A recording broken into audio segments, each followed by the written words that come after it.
那长时间戴耳机，其实跟它所受到的音量，跟我们一般在环境里面所受到的音量的方式不太一样。那我们在一般环境底下的话，我们受到音量大概是耳朵直接接收到外面来的声音。那可是我们戴着耳机的时候，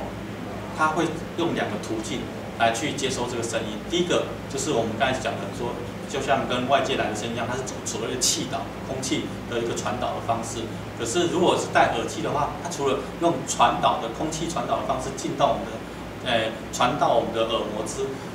膜这边，还有另外一个方式，它会用鼓导的方式把声音传到我们的内耳去。那这两个在双重的刺激底下，难免会加重我们内耳的一些毛细胞的一个负担。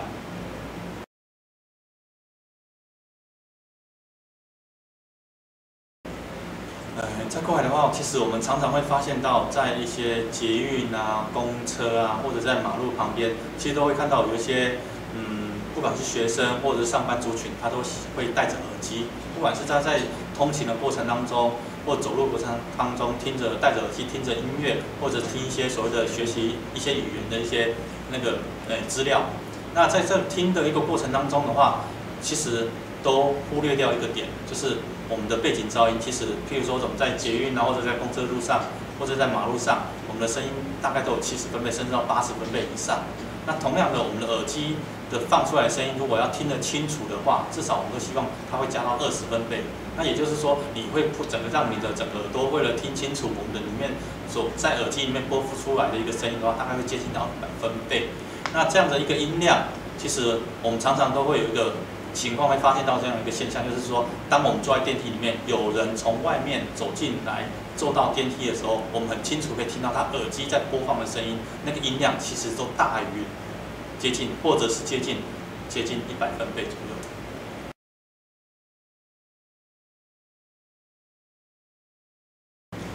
好，那另外一个的话，就是我们很容易就是希望说听着音乐可以伴我们一个比较好的一个睡眠。或者是听到一些教学录音带，也可以让我们在准备休息的过程当中，然后可以多一些学习的机会。那这样子的话，就会造成一个现象，就是说我们都习惯戴着耳机，然后一起睡觉。然后在睡觉的过程当中的话，这个音量一直在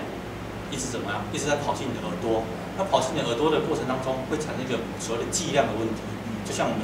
有提到的，其实一般人在接受80分贝以上的音量的时候，大概是8小时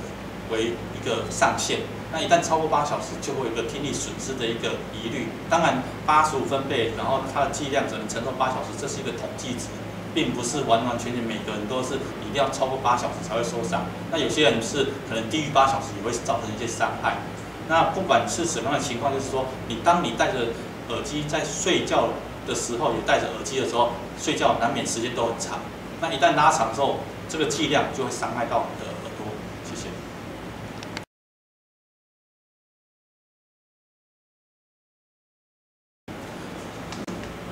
那另外的话，就像我们刚才所提到，有些人会有习惯，就是说我们戴着耳机，然后一起在睡觉的过程中也会戴着耳机，可是也忽略了另外一件事情，就是我们在睡眠过程当中，其实只要声音超过64分贝，很容易就会把我们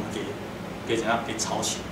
那人一旦你在睡眠过程当中再被吵醒，然后又要再想要入睡，其实那个都有它一定的一个难度在。有些甚至上了年纪的人，一旦被吵醒，其实不太容易再睡得着这样子。那另外的话，在睡眠的过程当中，如果你真的要得到一个好的一个睡眠品质的话，周遭的环境一定要低于40分贝，才会得到一个比较好的一个环境睡眠，一个好的一个睡眠环境。那这样的睡眠环境才能让你得到一个比较好的一个睡眠品质。